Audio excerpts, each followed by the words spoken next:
The infamous fungus gnat battle. Trust me, y'all, I have had my fair share of battles with fungus gnats.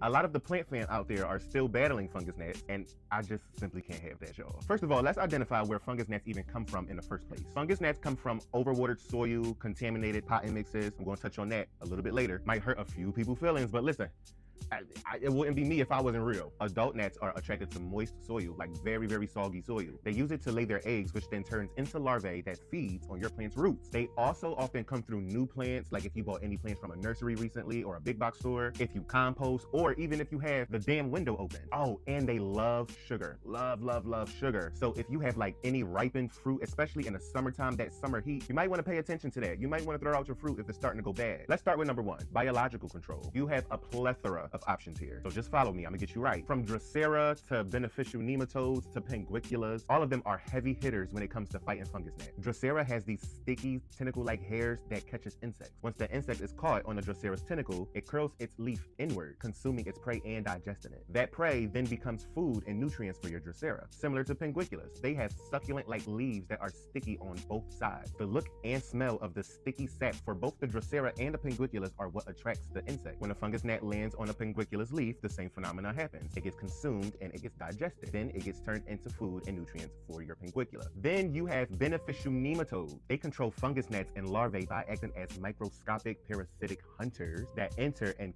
kill the larvae in the soil. You can't get no more thorough than that. Number two, systemic granules. These granules control fungus gnats by literally eliminating it, completely destroying it, preventing further infestations in your soil.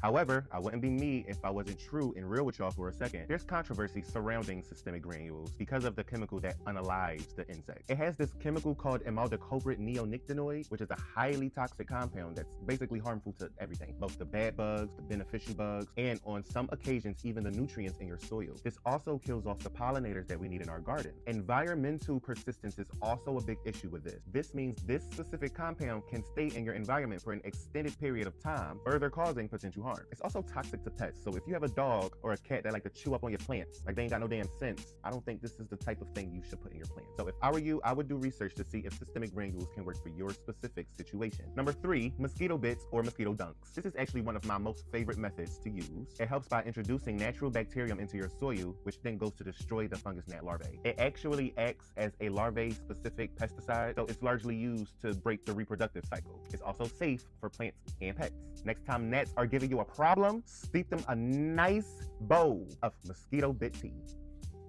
Number four, Zevo trap. This is my all-time favorite method for getting rid of fungus gnats and not even having to worry about them. Zevo uses a combination of blue and UV light to attract flying insects. Once attracted, they get stuck like you see here. Just plug these holes in the wall and walk off. Number five, yellow sticky trap. Don't do this because it's ugly, but if you don't have nothing else, I guess do what you gotta do.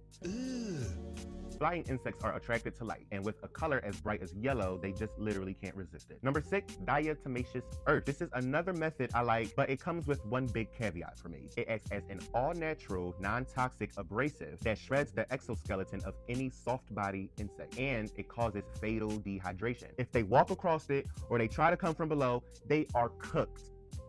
That's it. When applied to dry topsoil, it can look like little tiny shards of glass under the microscope, which is the caveat right there. You absolutely have to keep it dry. If it gets wet at any point, the diatomaceous earth is now useless.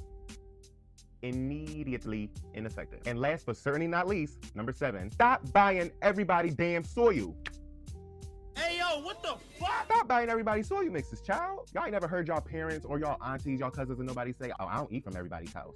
That ain't me. Why are you buying everybody's soil? We gotta stop buying any and everybody's soil mixes, child. Seriously. It's no shade and no pressure to nobody. Some companies and people in general just don't treat their soil. They don't treat their soil for anything. So if you don't feel like making your own soil, at least do your research on the company that you're buying soil from. You are giving these people your money, so you want quality stuff, right? If it checks out for you, it checks out for me. All right, y'all, I hope these tips can help y'all with y'all war on fungus gnats.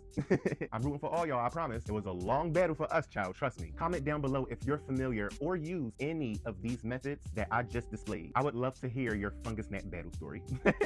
Until next time, much love as always.